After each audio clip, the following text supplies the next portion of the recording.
What up, y'all? It's your man D Real. And again, as you can see, we're gonna be talking about the obvious what if, but not like what you think.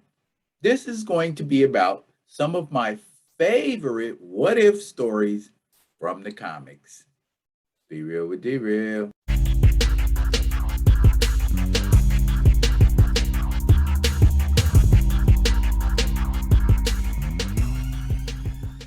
What up, y'all? And welcome to another Be Real with D Real. I am that cat D Real. And edutainment is what I do. Today, we're going to be talking about what if. With all of this popularity, with the smash hit premiere of the What If cartoon series on Disney, we're going to talk about some stuff. We're going to talk about where the heck does what if come from? Do you think that's just an original concept that Disney came up with? No, no, no, no. As the Kimbe Matumbo would say, no, that is not a Disney concept. It is actually a Marvel concept. Marvel came up with the idea for what if way back in 1977. And just like the TV show, it talks about parallel universes and how one decision, one single event can change the outcome of how things occur with popular superheroes in the Marvel Universe. I am going to tell you about 5 of my favorites. Kicking off with number 5.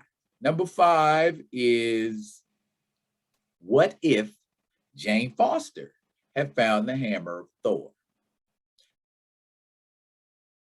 And just like the cover depicts, you got a Jane Foster Thor, but she was calling herself Thordis, whatever this is, that meant. But I mean, the story just kind of ran basically instead of Jane Foster being the love interest of Donald Blake was the love interest of Jane Foster. But Jane Foster, I don't know, it was kind of a weird, twisty kind of story that ended up with Jane Foster and Odin getting married.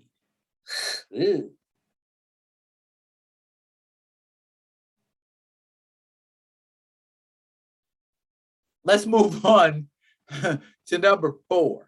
Number 4 is I don't think it was necessarily called a what if anything, but it was a what if comic book, number 105. Volume 2, 105 was the premiere of Spider-Girl and the MC2 universe, Earth 982.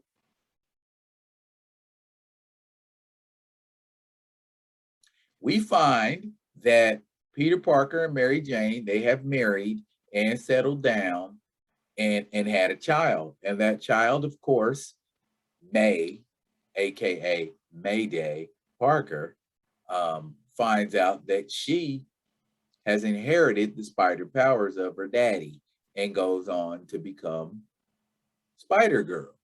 And Spider-Girl ends up setting off a whole universe of superheroes by her damn self.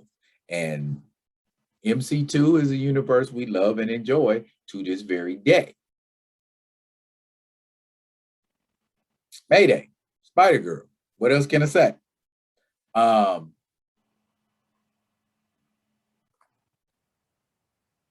Mayday Parker. Anyway, moving on to a classic. My number 3 is a classic. And it is the first ever what if story ever made back in volume 1, number 1, 1977. What if Spider-Man had joined the Fantastic Four? And all it is a decision being made at the last minute for someone saying, hey, hang on, because he actually did try to join the Fantastic Four and they rebuffed him. It was like, sorry, son, we don't pay folks to be superheroes. And he's like, I mean, forget y'all. And Sue Richards was like, hey, slow down, maybe we could work something out. And at that point, Peter Parker, Spider-Man, decided to kick rocks and leave. But in this story, he stays, and they do end up working something out, and they eventually even become the Fantastic Five. Very good story. You know, you just kind of look at some of the basic stories, and they go through the history of the FF and the villains that they fight, and how the presence of Spider-Man changes the outcome of a lot of battles, not to mention a lot of decisions that they make. My next story, or actually my last two stories, and I'm gonna throw in an honorable mention because I think it was a really cool story and it deserves to be mentioned in all of this. The next story I like the most out of all the what if stories I've ever read, again, comes from volume 2 back in the 90s. Volume 2 really had some really gangstered out stories, but they were based, you know, still on, you know, 616 events loosely, more or less. But issue 24 of volume 2 is What If Wolverine Were Lord of the Vampires? Now, in regular continuity, the X-Men had a run-in with Dracula, and you know, it turned out differently. Whereas in this story, they all get turned into vampires. And because of Wolverine's savage nature, he's like, why should I serve you? You need to be serving me, or I'm gonna kill you. And it's just basically what Wolverine did. And by killing Dracula, he became Lord of the Vampires. And he was a worse vampire lord than Dracula ever could have been. He actually threw Doctor Strange in a pit of crocodiles and let them eat his body up. But Doctor Strange's spirit ended up going into Frank Castle. So imagine a mystical, empowered, mean mother scooter vampire slayer. So essentially, Frank Castle became Blade on steroids. It's an interesting read, and the outcome of it is not exactly what you would expect from a vampire lord story. And since we're on X-Men, I might as well give you my honorable mention. My honorable mention is, what if Professor X became the Juggernaut?